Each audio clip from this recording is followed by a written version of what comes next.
আচ্ছা, তাহলে দেশে যে অরাজকতা চলতেছে, যে দর্শনগুলো চলতেছে, এই দর্শনের নেপথ্যে কি শিবির? তাহলে শিবিরও শুরু করে দিল আসলে দর্শন করা। এই যে শিশু নির্যাতন হইতেছে, শিশুদেরকে দর্শন করতেছে, জায়গায় জায়গায় মেয়েদেরকে দর্শন করতেছে, এটার নেপথ্যে কি আসলে শিবির? দর্শক, আপনারা আসলে রীতিমতো অবাক হয়ে যাবেন, আসলে কি এগুলো শিবির করতেছে? আপনাদেরকে আজকে কিছু কথা শোনাবো, কথাগুলো শোনার পরে অবশ্যই সেই কথার জবাবটা আপনারা দিয়ে যাবেন। আপনারা সেই কথাগুলো শুনলে আপনারাই বুঝতে পারবেন যে আসলেই তাহলে সত্যিই কি শিবিরের দর্শনের সাথে জড়িত আছে। আপনারা আগে আমার এই আপুর কথাগুলো শোনেন। আমাদের স্ক্রিনে একটা ভিডিও দেখাইতেছে আপনাদেরকে, এক আপু আসলে কি বলতেছে, এই কথাগুলো একটু মনোযোগ দিয়ে শুনুন এবং অবশ্যই তার কথাগুলো শোনার পরে অবশ্যই তার সেই কথাগুলোর উপযুক্ত জবাব কিন্তু আপনারা দিয়ে যাবেন এবং আমিও কিন্তু উপযুক্ত জবাব দিয়ে দেবো এবং প্রমাণ সহকারে দেখিয়ে দেবো যে শিবির আসলেই দর্শন করে। দর্শক, চলুন তার এই কথাগুলো একটু শুনেন। শেখ হাসিনাকে ওনাকে স্টেপ ডাউন করার মেন কারণ কি ছিল? তাহলে আপনারা ধর্ষণ করতে পারেননি, সেটা মেন কারণ ছিল? হ্যাঁ, আমি তো এখন স্পষ্ট দেখছি যে উনি এই একজন মহিলা, স্ট্রিক্ট মহিলা, উনি একা সারা দেশকে উনি যেভাবে করে হাতের মুঠোয় রেখে শাসন করেছেন, এটাই তো এই দেশের জন্য ঠিক আছে। খালি খালি আমরা বলছি উনি ফ্যাসিস্ট।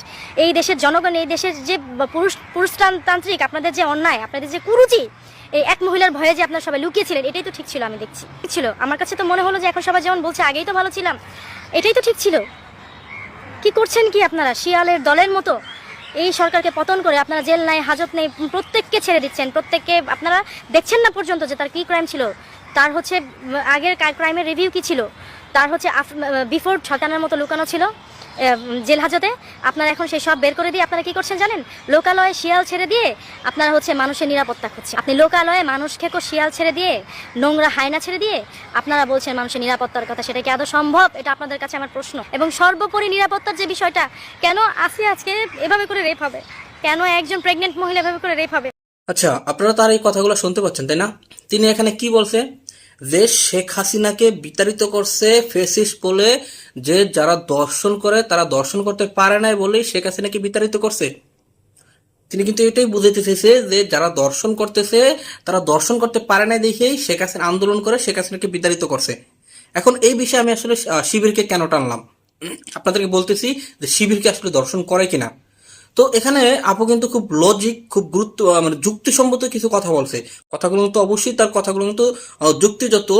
যে শেখ হাসিনার আমলে কিন্তু আমরা এগুলা দেখি নাই, এভাবে দেশ এভাবে রাষ্ট্র শেখ হাসিনার আমলে চলে নাই। ভয় হলেও এরা কিন্তু গোপনে ছিল।